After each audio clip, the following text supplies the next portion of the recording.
Quand l'évangile de Marc raconte la parabole du grain de moutarde, il préfère à la figure de l'arbre protecteur la figure de l'ombre bienfaisante. À quoi assimiler le royaume de Dieu?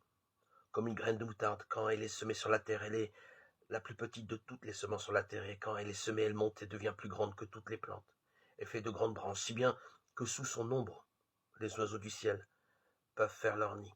Marc 4, 30, 32. Pourquoi cette originalité? Parce que le texte veut pouvoir empiler l'une sur l'autre deux expériences.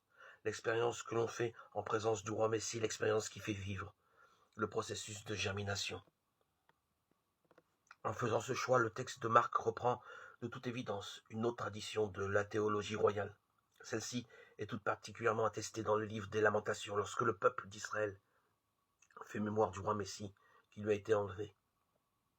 Le souffle de nos narines, le Messie du Seigneur est captif dans leur cachot, lui dont nous disions, à son ombre, nous vivrons au milieu des nations.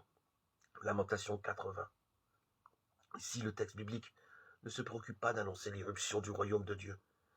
Il fait justement la cruelle expérience d'un être dessaisi.